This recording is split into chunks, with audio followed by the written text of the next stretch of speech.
Olá, pessoal. Estamos de volta aqui na Mostra Internacional de Cutelaria, agora com Kleber Orbus, que é cuteleiro, mestre em artes marciais e fisiologia, né, Kleber? A gente vai conversar um pouco sobre técnicas que podem ajudar o pessoal na oficina, né, e na vida, né? Isso mesmo, pessoal. Então, para quem não me conhece, meu nome é Kleber Orbus, eu sou um grão-mestre em artes marciais, tanto israelenses como de cunho oriental. Iniciei na cutelaria já faz alguns anos, digamos assim, e hoje, além disso, sou formado em educação física, especialista em fisiologia e anatomia humana aplicada a combate. Então, hoje nós vamos estar abordando um assunto extremamente importante, né? Que dentro das oficinas e também nas residências, obviamente, nós temos o risco de hemorragia. E muito se fala sobre a ressuscitação cardiopulmonar, o RCP, e pouco se aborda, muitas vezes, com relação a quadros hemorrágicos. Então, como a maioria de vocês, acredito que saiba, raramente eu, particularmente, enquanto indivíduo, não tive a oportunidade de ver uma pessoa com problema cardíaco na rua para me ajudar. Porém, questões de hemorragias, lesões, seja na casa, fazendo um serviço doméstico ou numa oficina, a questão hemorrágica está muito mais presente, né, muito mais fácil e ela mata muito rápido. Então, é uma questão de suma importância. Tá ok, pessoal? Uma questão que é muito interessante e gera um grande tabu é a questão do torniquete no tratamento de hemorragias. Muitos têm falado sobre usa torniquete, não usa torniquete, pessoas condenam que é errado. E não, pessoal, o torniquete é comprovado, certo? Que até 2 horas você não vai ter risco de perder seu membro, enfim, salvo um porém. Torniquetes improvisados, como a gente vê aí, com cordas, pedaços de madeira, não é esse tipo de torniquete, tá, gente? Existe um torniquete próprio, como vocês estão vendo aqui atrás. Esse é um torniquete de treinamento, inclusive, que sim, você pode colocar ele e permanecer com o mesmo aí até 2 horas sem risco de lesão alguma, certo? É, Temos a questão da bandagem. O pessoal surge muito aquela dúvida com relação de quando que eu vou usar o torniquete, quando que eu vou utilizar uma bandagem ou uma compressa, certo? Que é uma dúvida bem grande, até dentro da oficina ou na casa, às vezes está fazendo um serviço doméstico, tá, enfim, fazendo seus afazeres e pode ocorrer de você se cortar profundamente. E muitas vezes você não saber o que fazer num cenário desse pode comprometer a sua vida, né? Ou então você tem a chance de salvar, né, um ente da sua família, um amigo, enfim, e pela falta de conhecimento, infelizmente, acaba não fazendo. Temos a situação de hemorragia. O que fazer? O que nós vamos fazer no cenário desse? A ideia hoje, né, Kleber, é a Sim. gente abordar esses assuntos com o pessoal, né? E explica um pouco pra gente qual que é a tua experiência, além de você ser cuteleiro, como que você tem contato com tantas técnicas de primeiros socorros, de segurança, como que você começou na cutelaria também? Então, pessoal, pô, bacana, boa pergunta, Bruna. Então, assim, na área de cutelaria, né, já vem na minha família há algumas gerações, inclusive, né, meu avô trabalhava com rodas de carroça, ou seja, extremamente antigo, né? Meu pai também dessa área virou-se metalúrgico e parece que está no sangue. Então, ele acaba vindo a questão de familiar mesmo. E como todo mundo, pô, meu início na cutelaria, um exemplo, foi no fundo de uma academia. Para quem não sabe, eu sou proprietário também de uma academia. Eu iniciei com um disco de arado, com carvão no fundo, totalmente improvisado, sem conhecimento, só tinha força de vontade. Com manilha, inclusive, que o pessoal utilizava, obviamente, dentro da academia, como uma bigorna. Então, ou seja, eu trabalhava agachado no chão, totalmente situação precária, sem conhecimento, cometendo diversos erros, né? Na questão do tentativa ou falha, que é péssimo. O correto é você procurar um curso, já começar da maneira mais adequada possível. E com o passar dos anos, né, a gente vai ganhando experiência, vai ganhando um pouco mais de know-how na área. Hoje, depois de vários anos de trabalho, já tem uma oficina um pouco, né, mais evoluída, já com prensa hidráulica, máquinas de corte a plasma, forjas a gás, então já mudou o cenário, né, de um estágio para outro, né, muito mais acima até do que eu esperava. Mas isso tudo mediante a conhecimento. Com relação à parte de hemorragias ou primeiros socorros, estamos hoje aqui, inclusive, num dos parceiros nossos, que é a QAP, aqui na cidade de Tubarão, em Santa Catarina. o qual eles fornecem treinamentos para brigadistas, treinamentos para pessoal que faz atendimento com ambulância, com SAMU. Enfim, eu trabalhei muito tempo, inclusive, também na área de segurança privada, né, como tático móvel. E nessas áreas eu já tive muito contato com pessoas feridas por arma de fogo, feridas por lâminas, enfim. E já tive que estar atuando em cenários assim de extremo risco, aonde realmente o treinamento ele faz a diferença entre a vida e a morte, não só sua, mas até do seu ente que está ali ou do seu colega de trabalho. Né? A hesitação ela pode causar a morte tranquilamente. Então você tem que saber exatamente o que você está fazendo e sem treinamento, sem o conhecimento e sem equipamento, seja na cutelaria ou seja na área de atendimento, pronto atendimento, realmente é uma questão bem delicada, né? Bem complicado de se abordar. Em oficina é muito comum acontecer acidentes também, né? O pessoal se cortar, não saber muito o que fazer. Colar O, ferimento com super bonder, mas tem alguns que não são possíveis. tem alguns ferimentos que são realmente bem graves. Exemplo, alguns anos atrás eu estava manipulando dentro da oficina uma serra angular, uma lixadeira angular, e vamos começar enumerando as falhas, por assim dizer. Isso nós vamos abordar um pouquinho mais à frente, mas trabalhar cansado dentro da oficina ou com a cabeça sobrecarregada com problemas pessoais. Não só dentro da oficina, mas qualquer serviço de risco, independente do lugar, se pode ser um policial, um segurança, enfim. Se você está extremamente cansado, com acúmulo de cortisol no organismo, você vai cometer falhas, né? Você vai cometer, assim, falhas horrendas que podem custar muito caro. Então, nessa situação, essa lixadeira angular com um disco de corte para madeira, ela quase decepou um dedo meu, literalmente. Ela chegou a expor os ossos, chegou a expor ligamentos e tal. E você manter a calma numa situação dessa, onde você está vendo o seu osso exposto, você está vendo os seus tendões ali expostos, e você ter que pensar com clareza para resolver a situação, se auto-atender numa situação dessa, sem conhecimento você não faz. Não tem como.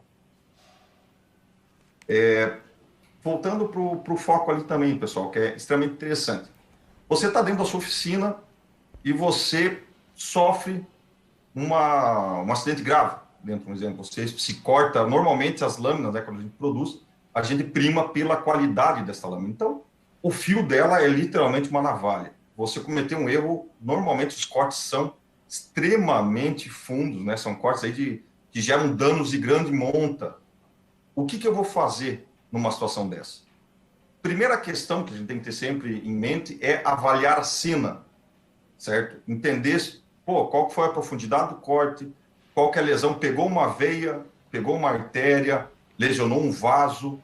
Eu preciso ter em mente isso para daí eu partir o quê? Para mim utilizar a técnica para mim deter essa hemorragia, né? E partindo daí, uma vez que eu conseguir controlar a hemorragia, eu vou deslocar aí para um hospital, para um pronto atendimento. Claro que sempre a escolha entre você deslocar ou tentar estancar a hemorragia está atrelado ao cenário. Então, às vezes, algumas pessoas podem discordar, falar que não, o negócio é direto para o hospital. Não é tão simples o preto no branco. É como quando alguns clientes perguntam qual que é o melhor aço para a cutelaria. Né? Depende. Não é tão simples uma receita de bolo que o melhor vai ser sempre isso aqui. O ser humano, por excelência, ele procura o que? Segurança. Ele procura uma resposta certa para todos os problemas. E isso a gente sabe muito bem que não existe. Muito menos na área de saúde, que não é uma ciência exata. Na fisiologia humana, a qual é uma das minhas especialidades também, não existe certezas. Então, a gente trabalha o quê? Com gerenciamento de risco. Seja dentro da oficina, seja num trabalho de segurança, seja na residência, quando você vai fazer um serviço, um trabalho em altura, um exemplo, ali não tem uma NR35, não conhece os padrões de segurança, você vai sempre gerenciar o risco. E sem conhecimento, aí que vem o grande X da questão, sem conhecimento, nós não gerenciamos risco, nós trabalhamos com sorte. E é isso que a gente prega nos treinamentos que nós fornecemos, né, seja para brigadistas, enfim, a área policial, militar. Nós temos que ter o conhecimento para não trabalhar com sorte. Isso é um quesito muito Com importante. certeza. Avaliamos o local, a cena. O que vai decidir, vai ser fundamental na minha escolha, se eu vou deslocar para o hospital ou não. Vamos pegar uma situação bem Simples. A minha oficina hoje aqui, em Santa Catarina, ela fica num local um pouco mais retirado. Então, ela é um sítio, praticamente, aproximadamente ali uma hora quase de carro do hospital mais próximo. Se eu sofrer uma hemorragia, tiver um corte, um exemplo, de uma artéria braquial, ela fica na região aqui, né, do antebraço, eu não devo simplesmente ir para o hospital, porque 2 horas com um sangramento severo é mais do que suficiente, não chega nem a esse tempo, se eu não controlar a hemorragia, para mim passar por algumas etapas. Então, um exemplo, 750 ml de sangue aproximadamente. Lembre que não são valores exatos, tá, pessoal? Esse questão de ml, litro, varia muito com relação a peso, varia muito com relação a porte físico, relação massa muscular e gordura. Então, não são números exatos, mas fornecem um limiar, para a gente começar a entender. 750 ml de sangue, que eu perdi, eu ainda consigo reverter com uma certa facilidade. Batemos em 1,5 litro de sangue. Aí eu já começo a fazer o quê? Eu já começo a ficar desorientado, a minha pressão arterial ela tende a sofrer uma queda, porque eu não tenho muito sangue para ser bombeado. A minha frequência cardíaca, o meu coração, para tentar suprir essa falta de sangue, ele vai elevar os batimentos muitas vezes até acima de 100 BPM. Então, imagina você com um sangramento desse, decide sair sozinho com o seu veículo e pegar 1 hora e meia de carro para chegar no hospital, sem saber controlar um sangramento. Você vai causar um acidente, muitas vezes até ferir uma pessoa inocente. Então, tem que analisar muito bem o cenário no momento da tomada de escolha e decisão. Além disso, não adianta, muitas vezes, eu tenho conhecimento, eu sei como estancar uma hemorragia, mas eu não tenho equipamento. Então, na minha oficina, eu não tenho, ou na minha casa, eu não tenho um kit de primeiros socorros adequado, eu, de repente, não tenho um torniquete apropriado. Então, o torniquete ele tem que ser correto, você tem que ter o treinamento para aplicar esse torniquete da forma adequada, para que ele seja realmente funcional, não gere nenhuma sequela, nenhuma lesão. Lembrando que hoje aqui a nossa intenção não é ensinar o como vai ser essa aplicação do torniquete, certo? E sim que vocês busquem nas suas cidades, enfim, esse aprimoramento técnico, né, com equipes profissionais especializadas, como é o caso da QAP aqui, que fornece todo o suporte na questão de treinamentos, cursos, tem que procurar uma mão de obra extremamente específica para essa área. Então, eu tenho equipamento, eu tenho o conhecimento, aí eu vou partir para esse controle de hemorragia. Consegui fazer o controle, estabilizei, aí eu vou fazer o deslocamento, porque olha o cenário, né? 1 hora e meia de viagem de carro. Não teria outra escolha, além de fazer isso. Tá? Se eu acionar um socorro, muitas vezes o socorro vai demorar muito mais tempo para chegar. Também tem isso. E como que faz? Porque até para todo mundo conseguir pensar, por exemplo, você está sozinho numa oficina, você se machuca, sofre algum tipo de acidente, é grave, e a gente sabe que acontecem alguns efeitos no corpo que acabam bagunçando um pouco o raciocínio, né? Então é difícil manter a calma, é difícil ter um pensamento claro. O que acontece com a gente e como que a gente consegue manter a calma para poder seguir esses procedimentos que você falou? Então, essa questão de manter a calma, a gente sempre cita, sempre frisa muito o seguinte: não importa o quão, né, treinado você seja, não importa o quanto de conhecimento você acumule, se você não manter a calma em situações de risco, esse treinamento ele cai por terra, né? Você não vai conseguir, digamos assim, aplicar o conhecimento que você tem ali. No nosso organismo, como é que funcionaria isso? Primeira coisa, quando ocorre um acidente, eu estou abordando um pouco mais a questão da oficina, porque normalmente acidentes em oficina são acidentes um tanto graves, né? Então, o que não te corta, te fura, o que, enfim, você sofre queimaduras. Então, o que acontece em situações assim, a pessoa sem o treinamento, ela tem uma situação ainda mais agravada. Por quê? Você vai ter a liberação de adrenalina. Então, normalmente nós temos essa adrenalina circulando no nosso corpo, é claro, mas não no nível de uma situação onde você se corta, você vê ali, né, como mencionado, que já aconteceu comigo, e você vê muitas vezes a sua estrutura óssea à mostra, ali você, simplesmente você chega no que nós chamamos aqui de DEFCON negro, então você fica literalmente sem ação, né, por você não ter o treinamento adequado ou não estar habituado com situações assim. Quando você tem essa liberação de adrenalina, nós costumamos chamar o quê? Ocorre o fechamento da visão em forma de túnel. O que seria isso? Nós temos uma capacidade cognitiva, obviamente, limitada. Então, pode observar que muitas vezes, quando você está caminhando na rua com o celular na mão, você está prestando atenção no que você está digitando, você acaba desviando o seu foco do redor, facilitando até um assalto, uma aproximação mais furtiva. E não é diferente quando você está na oficina. Você ocorre um acidente, cortou muito feio a sua mão. E normalmente na oficina você vai ter o quê? Lesões de extremidade. Raramente vai acontecer lesões em tórax. Você vai focar a sua visão somente no machucado, somente na lesão. Muitas vezes esquecendo de outros fatores de risco. Tomou um corte na mão, não percebeu pelo seu fechamento de visão, essa capacidade cognitiva ela foi direcionada totalmente para aquele único problema e você, a partir desse momento, abstraiu que a lixadeira continuou ligada. Um exemplo. Então, pode ocasionar uma lesão ainda mais séria por causa desse efeito de proteção do nosso corpo. Somado a isso, o medo. Você vê o seu sangue, você vai ter esse medo, obviamente. E nós temos, basicamente, dois tipos de medo, né, que seria o medo racional e o medo irracional. Olha que interessante. O medo racional, ele baseia-se em fatores que você conhece, como, pode ter pego uma artéria, pode ter pego um tendão, enfim, né, algo do gênero. Você tem um medo, mas você ainda consegue pensar porque você tem o conhecimento, você tem o treinamento para aquilo. Agora, quem não detém esse conhecimento, esse medo vai ser tão forte, que é um medo quase irracional, porque ele não detém esse conhecimento, e ele vai literalmente paralisar. Agora, imagine um acidente, o qual o teu corpo está inundado com adrenalina, tua frequência cardíaca subiu, você perde movimentos finos, você não consegue, muitas vezes, até digitar no seu celular para chamar um socorro, por causa dessa perca de movimentos finos. Você, para conseguir pedir ajuda e sanar esse problema por conta, sem o conhecimento adequado, eu digo que é quase impossível, muito difícil isso aí ocorra. Tá, certo. Tá. Com relação, pessoal, o que pode acontecer, um exemplo, com relação à própria questão sanguínea, né?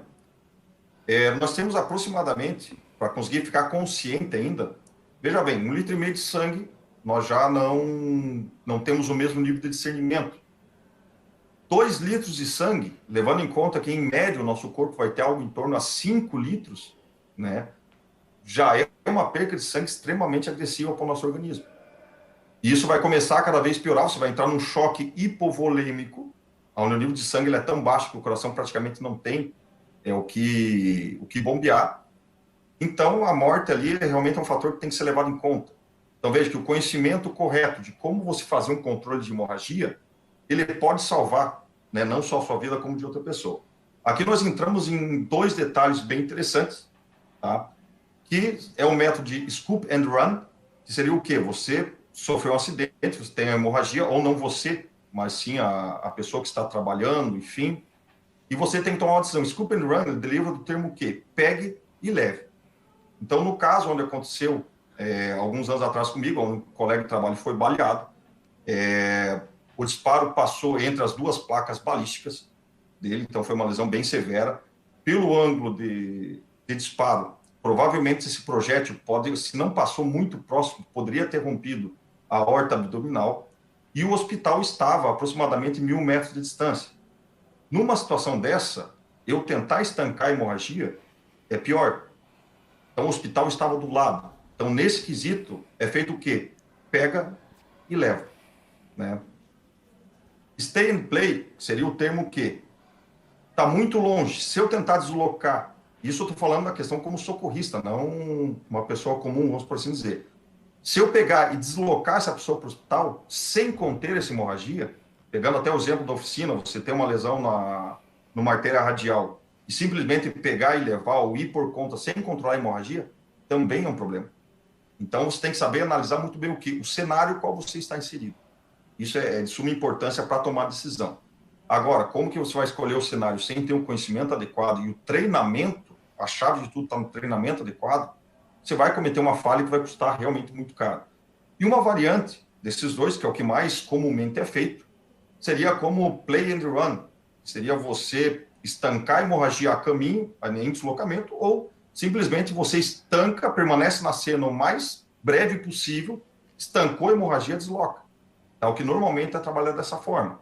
Em lesões que eu sofri, eu tive que me digamos assim, atender, realmente foi isso, eu estanquei a hemorragia e desloquei o mais rápido possível para o hospital.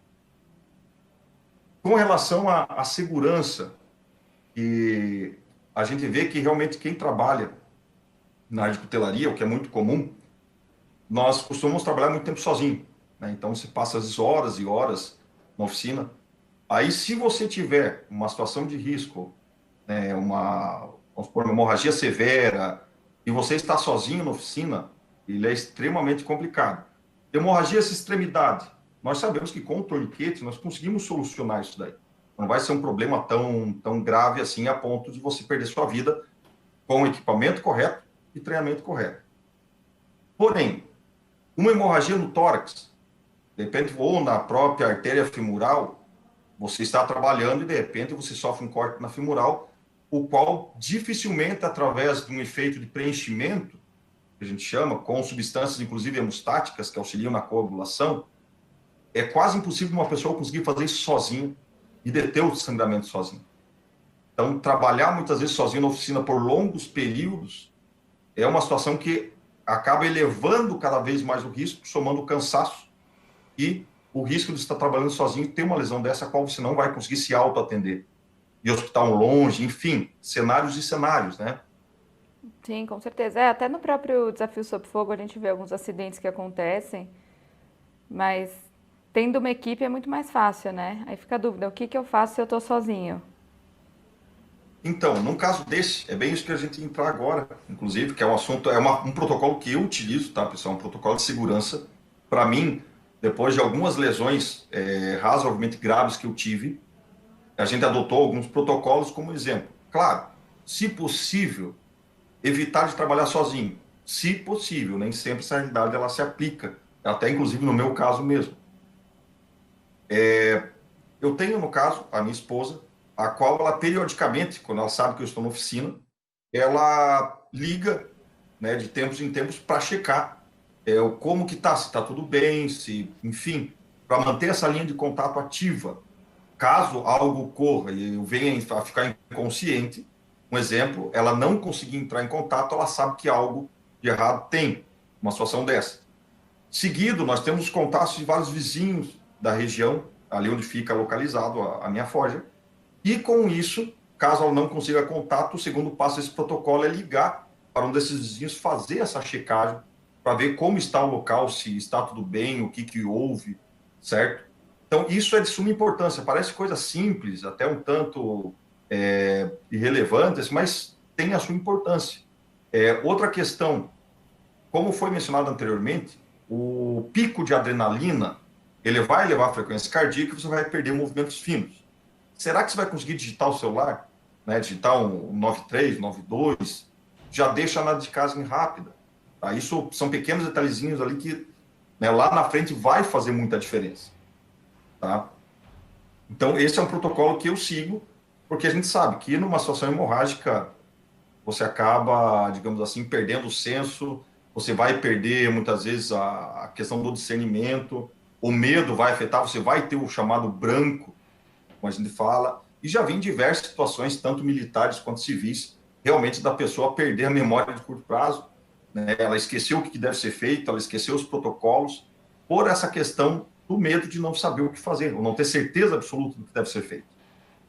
Kleber, tem uma pergunta do Ivanildo, que quer saber se dá para fazer o trabalho na oficina usando os EPIs tradicionais, luva de couro, óculos, capacete, botina.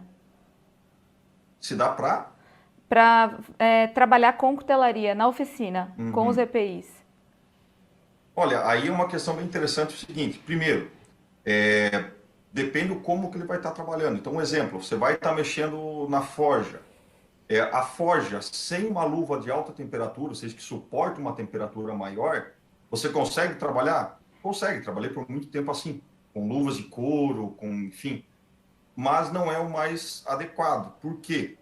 Ela não suporta tanto calor, já me queimei algumas vezes, inclusive, porque você não sente tão forte a temperatura quando você vê a temperatura ultrapassa a proteção da luva, e daí já está começando a queimar, enfim, mas só que existem EPIs próprios que são os mais adequados para suportar aquela realidade do trabalho, né? Então, muitas vezes a gente improvisa, eu mesmo improvisei muito no início de carreira, mas não é o ideal, né? O ideal é você tentar, assim que possível, estar trabalhando com os EPIs da forma mais adequada. Que nem o avental de couro. O avental de couro, em diversas situações, já me salvou aonde peças pularam, enfim, até pela fadiga mesmo do antebraço, e vieram atingir o avental, e se não fosse o avental, eu teria machucado gravemente. Então, o EPI é indispensável. A questão da sílica, um exemplo. A sílica está presente em praticamente todos os abrasivos que nós utilizamos, né? Então, a silicose, que seria uma doença desenvolvida a longo prazo, muitas vezes a gente pensa o quê? Ah, eu vou utilizar uma lixadeira rapidinho aqui por 2 minutos e não coloco a máscara, né? Não uso essa produção da forma adequada. Mas some isso há anos, né? Você, digamos assim, deixando de utilizar a máscara, e a sílica, uma vez que ela entrou nos pulmões, ela não sai mais. Então, isso também tem que ser levado muito em consideração. É um conjunto, na verdade, que engloba um todo, né? Com relação... mais alguma coisa, Bruna? Não, pode continuar. Tá, com relação à hemorragia, pessoal, olha só. Muitas vezes pode chegar na oficina ou na sua casa, e aí que é um fator que o conhecimento ele vai fazer uma diferença gigante. O que nós podemos analisar a diferença de um socorrista, um exemplo, tá? Para o indivíduo que está na sua casa no final de semana, ou de repente na sua oficina, enfim. O socorrista, quando ele é direcionado para uma ocorrência, ele sabe o que ele vai chegar lá e encontrar muitas vezes, ou se ele não sabe, ele pelo menos está preparado para uma determinada ocorrência. Agora, imagine você na sua casa, e de repente o seu filho, né, a sua partner, no caso, sofre uma lesão, tem um quadro hemorrágico, se corta muito fundo, de repente, na cozinha, ou enfim, e você é pego totalmente de surpresa, num cenário qual você não imaginava, né? Não se imaginava aquilo aí.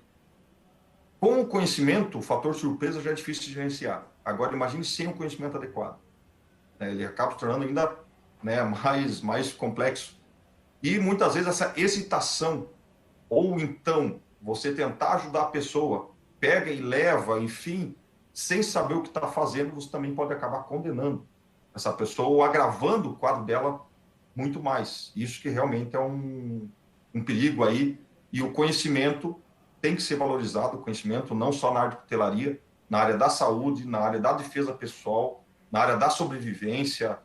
Conhecimento é tudo, né? Você chegou e encontrou essa pessoa, como é que você vai definir?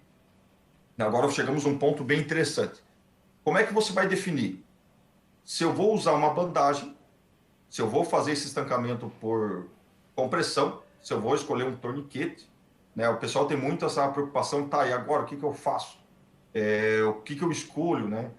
Primeiro ponto, pessoal, interessantíssimo é o seguinte: o indivíduo tem um seccionamento em uma determinada artéria, só observar que a pressão, a velocidade de vazão do sangue vai ser extremamente grande, vai chegar a empoçar no chão. Então, pode ter certeza que uma artéria foi rompida. Nem sempre, como a gente vê nos filmes, quer dizer que você seccionou uma artéria, vai esguichar sangue. A artéria pode ser seccionada, de repente, não de uma forma total. Enfim, então isso é um assunto muito... não é tão preto no branco, né, como a gente imagina. Chegou a empoçar sangue no solo, você tentou fazer... o padrão principal, tá, gente? É fazer a compressão com agentes hemostáticos, enfim. Aí tem todo um arsenal que a gente utiliza para estar fazendo esse estancamento. Não funcionou. Você pode estar migrando para o torniquete. Agora, claro, isso devido à falta de experiência. Você viu, é uma lesão de extremidade. Extremidade seria o quê? Braços, antebraços, pernas. E viu que o sangramento já está extremamente volumoso, não perde tempo com bandagem, vai direto para o torniquete, tá? Que é mais efetivo. Houve, há um tempo atrás, algumas pessoas condenando, falando que o torniquete gera perca de membro, vai causar necrose.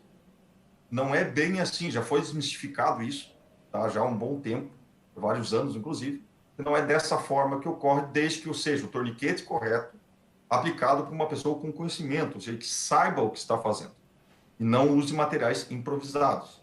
Lembrando que torniquete de qualidade, inclusive, você utiliza uma vez só e ele é descartável. Com exceção desse azul que estamos aqui atrás, Ele é um torniquete utilizado para treinamento. Aplicou a pressão, o sangramento estancou, então normalmente ali você já consegue direcionar essa pessoa sem problema algum ali para um hospital próximo, enfim.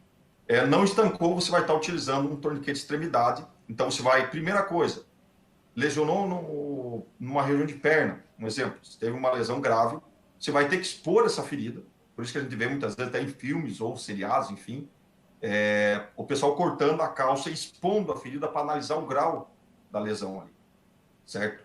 Analisou, aplicou o torniquete, só move a hora que você vê que o torniquete surtiu o efeito esperado e o sangramento cessou. Tá? Não é simplesmente colocar o torniquete de qualquer forma e conduzir a pessoa. Não, muitas vezes o torniquete não surtiu o efeito que era o esperado para isso. Tá? Então, existe uma série de protocolos que devem ser seguidos. Na oficina, quando os cuteleiros estão trabalhando na oficina, você consegue identificar algum tipo de acidente meio padrão que todo mundo sofre? Além de corte, mas alguma coisa que realmente... Alguém que vai começar a trabalhar com cutelaria, você pode falar, ó, quase certeza que você vai passar por isso. Com relação a lesões na área da cutelaria, o que a gente mais vê, né, além dos cortes, que é um tanto, né, redundante, porque realmente corte na área de cutelaria é o que mais ocorre, não utilizar o EPI correto, um exemplo, na forja. Ou então você não ter um equipamento adequado para segurar o metal quando você manipula da forja. Eu, no meu início, sofri uma queimadura muito grave. Um exemplo, na região do meu pé, aonde eu estava com o EPI incorreto, estava com o tanais incorreto, inclusive, e esse veio a se desprender e entrou por entre o meu coturno e foi até na região, né, próximo ali ao tornozelo, e na hora você não consegue se desamarrar direito, enfim, e foi uma queimadura extremamente grave. Tá? Isso porque falha minha, né, jovem na época, enfim, e isso como iniciante ele vai, uma hora ou outra ele vai se queimar, muitas vezes por tentar dar aquele gás a mais quando o antebraço não responde, o antebraço já não está, a mão já calça a luva de couro e a mão não fecha, praticamente, a força sumiu ali e não, eu consigo ir mais um pouco. Esse estresse físico, somado ao estresse mental, é a fórmula para você cometer erros que vão gerar lesões gravíssimas. Aí entra um ponto, tá, sofri uma queimadura, e agora, o que eu vou fazer?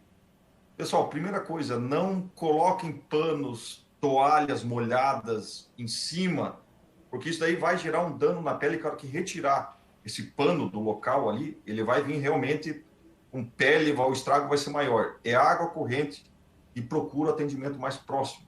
Não coloca café, já vi relatos de pessoas colocar café em queimadura, açúcar, não. Isso não deve ser feito em hipótese alguma. Então, sempre o que é água corrente e desloca para o hospital mais próximo. Tá? Retomando, pessoal, nós temos aqui um exemplo. Eu vou ter que identificar a hemorragia. O que nós falamos que na área da cutelaria, que é um local assim, bem mais comum de ver acidentes, inclusive, é em regiões de extremidade. Então, eu digo que para um cuteleiro hoje, é extremamente interessante ele ter um kit na sua oficina de primeiros socorros, tendo o torniquete.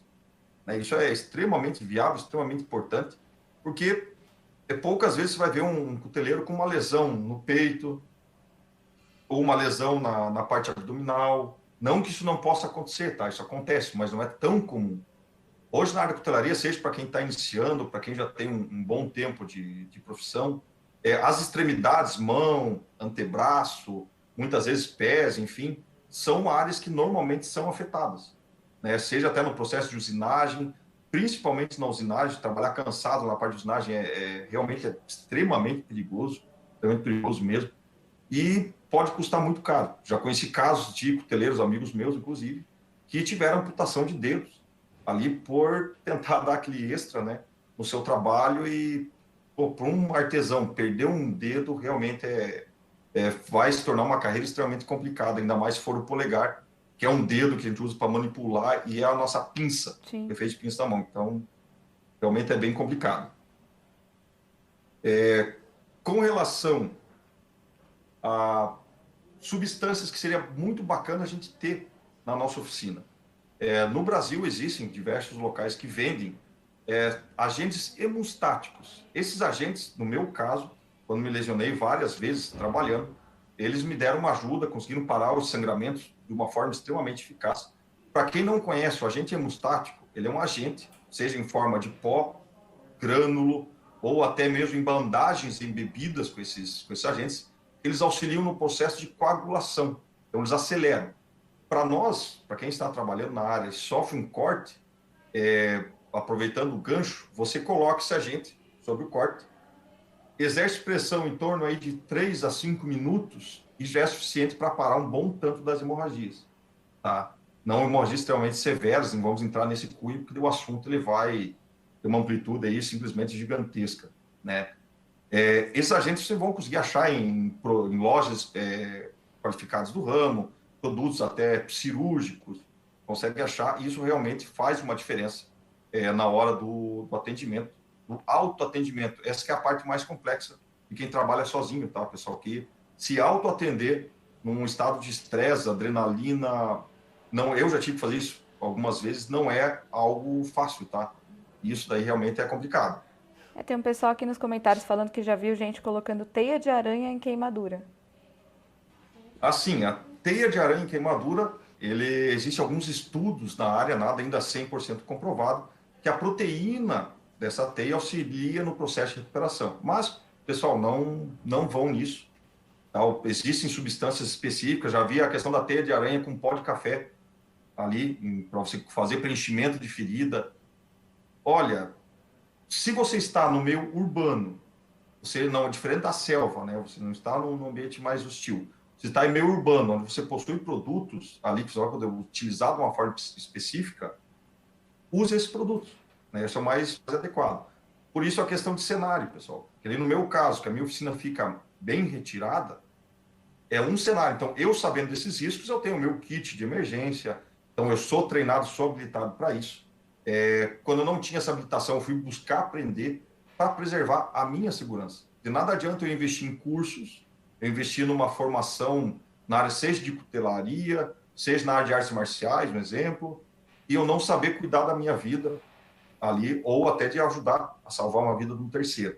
Então, muito se fala assim, em cursos, na área até que eu não falei da cutelaria, mas a gente tem que aprender a proteger a nossa própria vida numa situação de risco, né? Saber o que pode ser feito, o que não pode, e muitas vezes a gente acaba fazendo o quê? No desespero, a gente pega mesmo a teia de aranha, a gente pega o café, faz o bolo e coloca no machucado. Tá? Técnicas, pessoal, para controle, que a gente estava mencionando agora há pouco, das questão partindo para a parte hemorrágica. Se você não sabe o que fazer, busque aprender. Né? Vai atrás de um curso, vai atrás de equipamento, vai atrás de material, que para a tua vida é sumamente importante. Ok? Falando em Bruna, material, que tipo de material você acha que é fundamental para um cuteleiro ter no kit de primeiros socorros dele na oficina? Pessoal, de material, para gente ter na oficina, vamos começar, primeira coisa, com o torniquete, tá? Que a gente já mencionou algumas vezes, o torniquete ele é extremamente importante. Até nós temos aqui, ó, um exemplo. Esse é um torniquete utilizado para treinamento, tá, gente? É um torniquete específico para a área. Isso aqui, num kit de primeiros socorros, ele faz toda a diferença. Lembrando que, como já foi mencionado anteriormente, eu tive uma lesão no meu antebraço, é extremidade. Tá? Eu vou fazer um paralelo aqui. Esse torniquete não deve ser colocado logo abaixo da ferida, tá, gente? Então, nós vamos colocar sempre o que? Alto e apertado. Então, vamos buscar colocar bem na junção aqui da artéria axilar, próxima artéria axilar, por assim dizer, na braquial. Daqui nós vamos fazer esse torniquete até o sangramento parar. Eu consigo aplicar esse torniquete sozinho, sem ajuda de ninguém. Tá? Então, isso daqui, pela capacidade de autoatendimento, é fora de série. Isso aqui a gente tem que ter, obrigatoriamente, no kit. Segundo, bandagens. Tá? Se não tiver a bandagem com uma solução hemostática, ela vem normalmente fechado a vácuo. Tá? Já mencionado, né, que vocês vão poder comprar ali em lojas do ramo. Eu tenho não só a bandagem hemostática, mas eu tenho também o produto hemostático em forma de pó. Vocês também vão achar ele em forma de grânulo, certo? Então, são duas coisas que é extremamente importante ter na oficina. E também, obviamente, atadura. Porque, um exemplo, vocês, quando tiverem hemorragia com torniquete, vocês não vão se deslocar para o hospital com a ferida aberta, muitas vezes, facilitando o processo de infecção. né? Então, sempre ter em mente que controlou a hemorragia, vocês vão fazer a questão da proteção do local. Não vamos deslocar com essa ferida aberta, tá?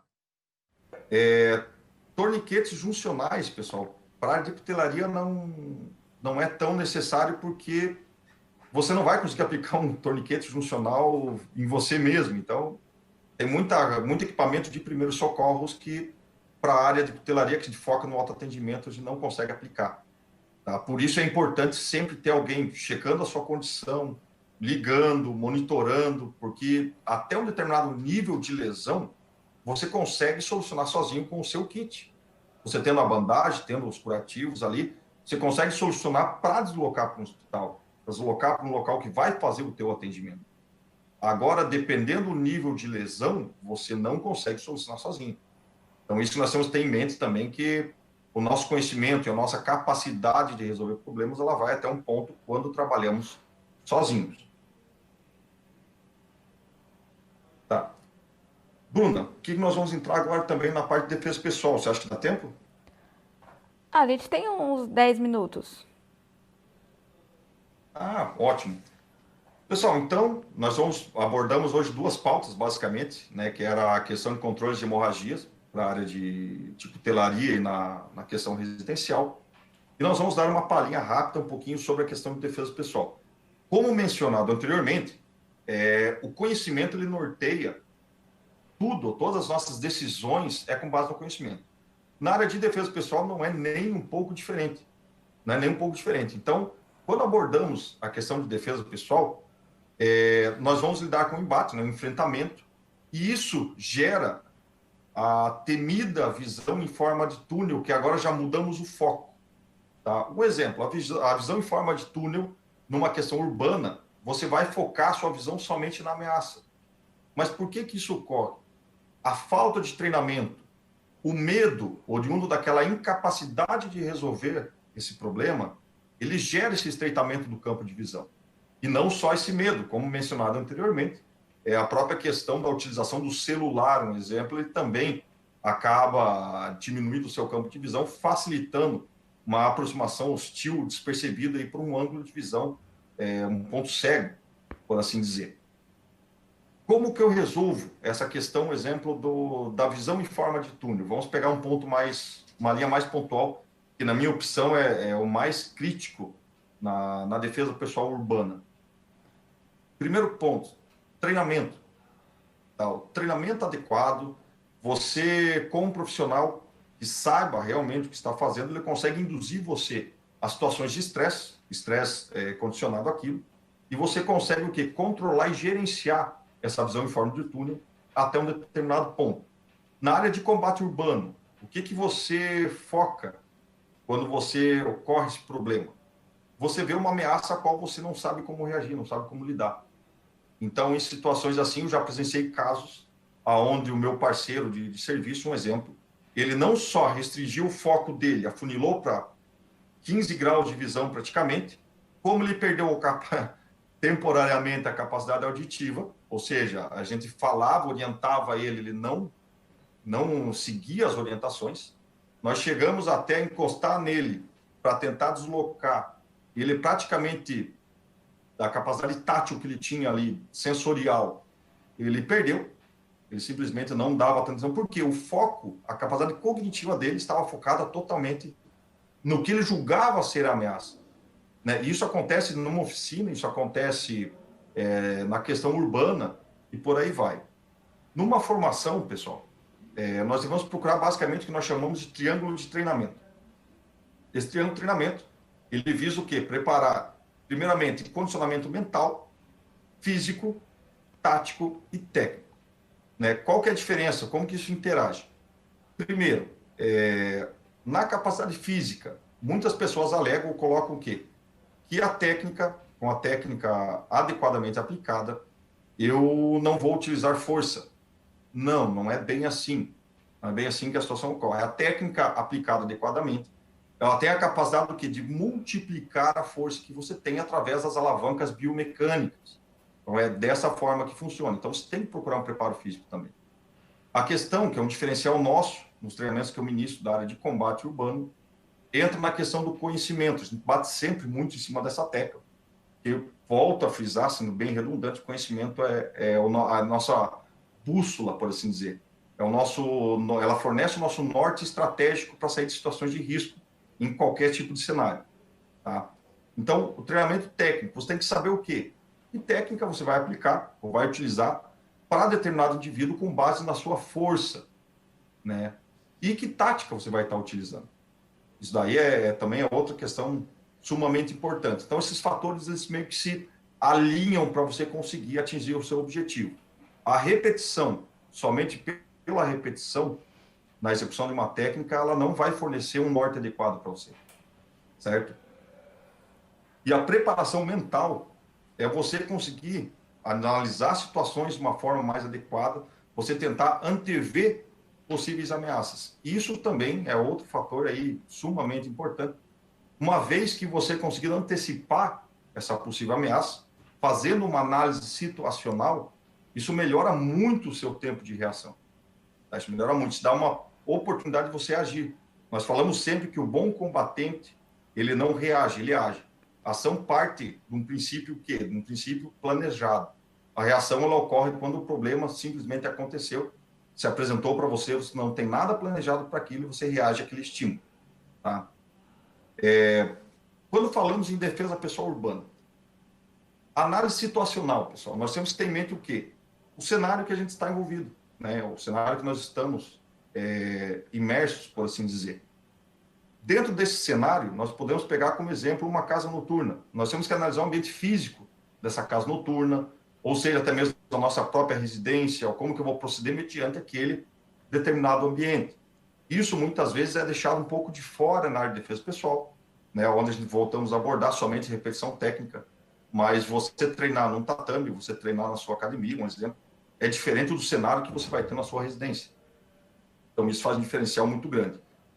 E, não, por último e não menos importante, os DEFCONs. Eu não vou citar todos aqui, porque são vários, e até porque a nomenclatura internacional ela muda de região para região, e isso pode gerar uma certa confusão. O DEFCON seria o condicionamento mental, ou seja, seu estado de alerta em determinados ambientes.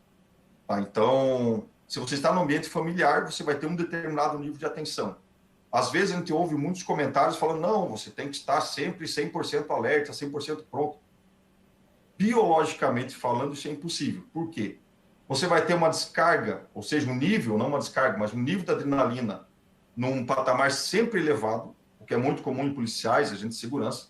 Isso vai gerar problemas a longo prazo, para não falar na questão do cortisol, que é um hormônio também que degrada musculatura, enfim, também não é uma questão interessante. Então, você não consegue se manter num nível 100% elevado o tempo todo.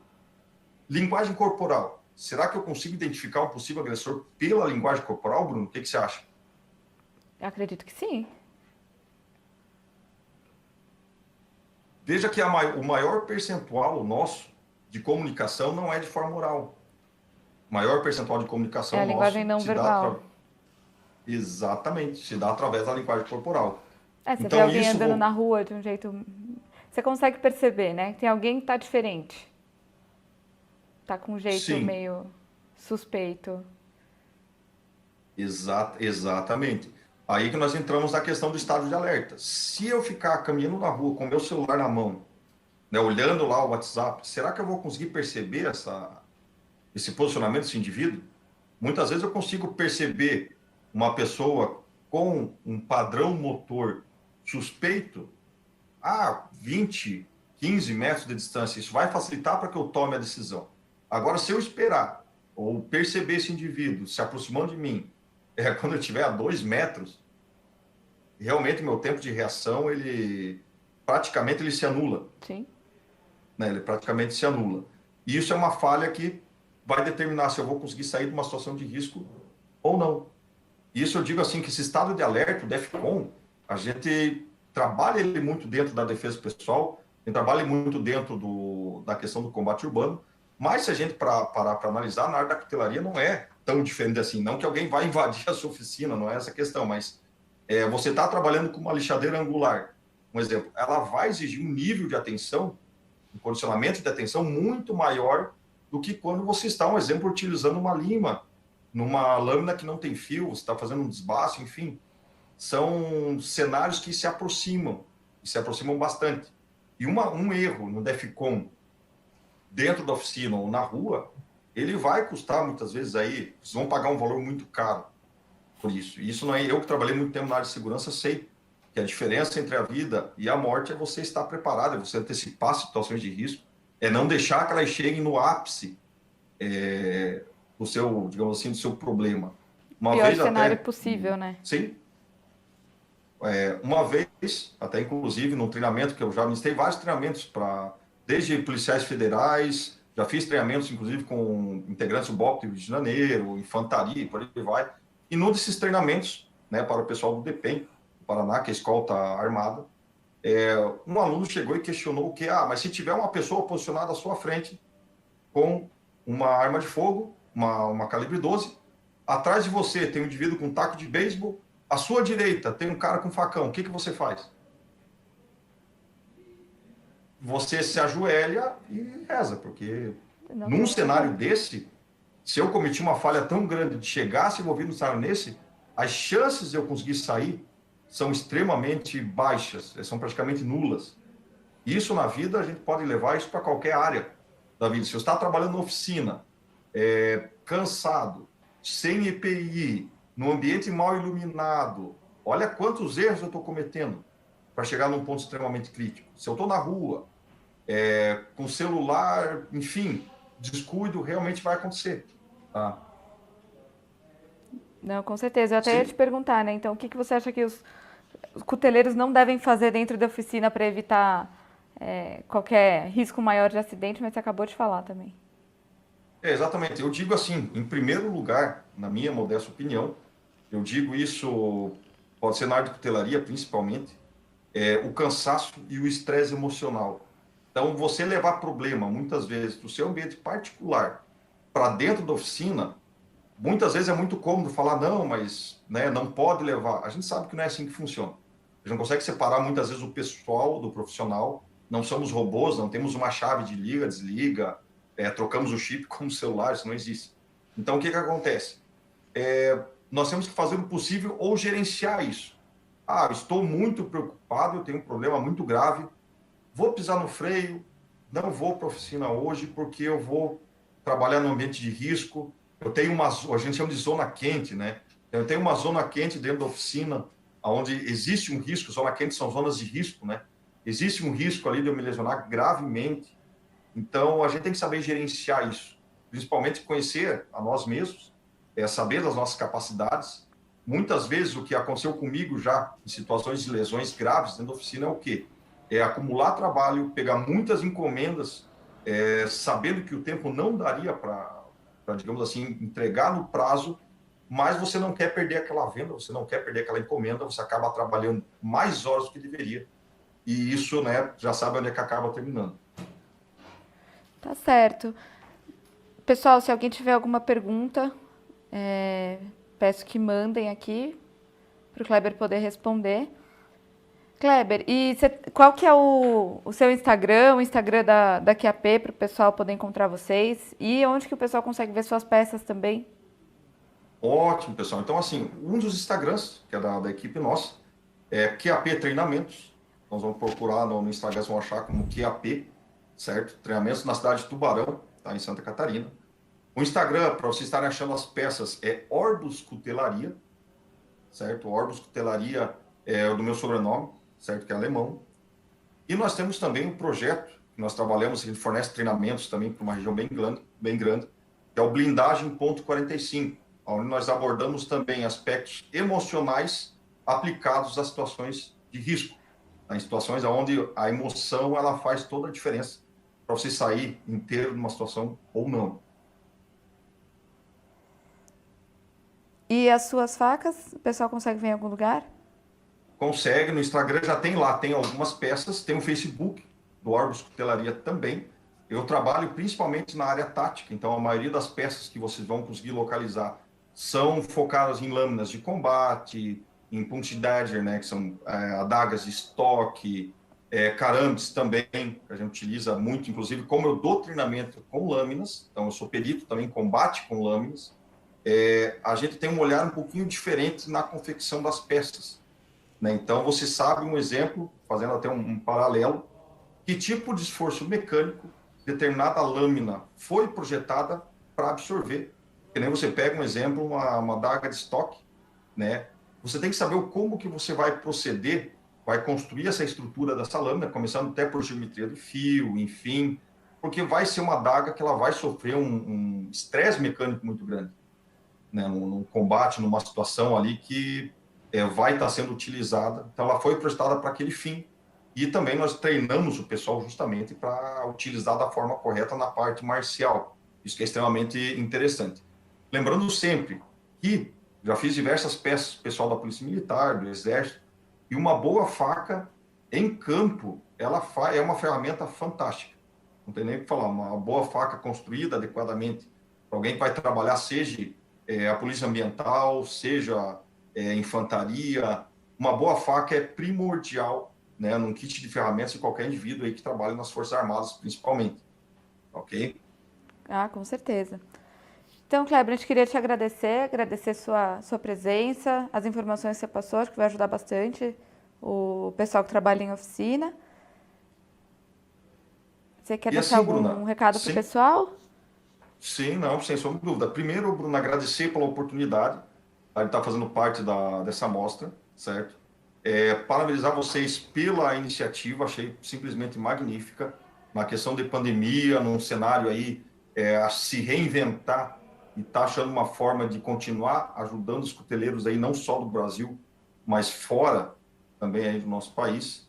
E tenho muito a agradecer, porque é uma oportunidade realmente de ouro, de também estar passando um pouquinho dos meus conhecimentos. São mais de 30 anos, tá, pessoal? Não só na área de defesa pessoal, na área de cutelaria, obviamente, menos, mas também nessa área são décadas aí de experiência de estar podendo ajudar, seja quem está iniciando, quem já está há mais tempo.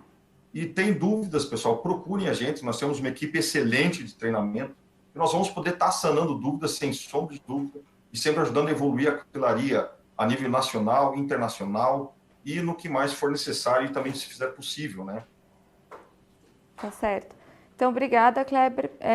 Pessoal, por hoje encerramos a programação da MIC, mas amanhã a gente está de volta com convidados vencedores e participantes do Desafio Sob Fogo. Então vai ter bastante coisa legal amanhã e a gente espera vocês. Obrigada.